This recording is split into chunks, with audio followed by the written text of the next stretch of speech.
जय खानदेश. आम्ही निघालो होतो नांदुरीगड ते वणीगड पायी जावाले. एवढी मोठी गर्दी देखील आम्हाला जास्त उत्सुकता लागेल होती की आपण जासूत आणि देवीना आशीर्वाद होताच, त्यामुळे काही पायी दुखणारच नाही, दुखाना प्रश्न बी नव्हता. त्यामुळे तर ते आमने माकडे दिखतात आणि डोकेसुद्धा म्हणणार त्या माकडामध्ये देवना रूप राहतच आणि पक्का राहतच. देवना रूप पुढे गेल्यानंतर जसं पायऱ्यान जोगे आम्ही पोहोचलो तर ते सुद्धा आमले देवीनं रूप, देवीनं महत्त्व आमले समजणं. त्यानंतर जशी गर्दी आमले माहिती पडणं की बाबा एवढी मोठी गर्दी, एवढा मोठा भक्त आणि एवढं मोठं प्रेमराज देवीवर दादास्वानी दर्शन आम्हाला झालं.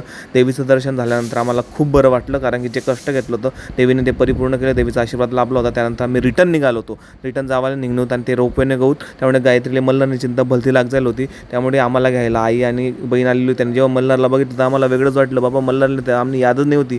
बाबांजोगी आणि बहिणीजोगी प्रॉपर खिरायचा पोरगा. तेव्हा एस टी मान निघलो, बस स्टँडला जावं नव्हतं. त्यामुळे या पोरे इतका थक जायला होतात, पुरा झोप जायला होतात आणि ऊन फार होतं. ऊन फार असल्यामुळे प्रत्येकाने रुमाल बांधला. त्यानंतर डॉक्टर तजुंची तब्येतच खराब झालेली होते, त्यामुळे सगळ्यांना चिंता लागून गेली होती, कारण की कोणाची तब्येत काय खराब होईल. त्यानंतर गायत्रीची तब्येत थोडी खराब झाली होती, परंतु फायनली आम्ही निघलो. अशी होती आमची ट्रिप.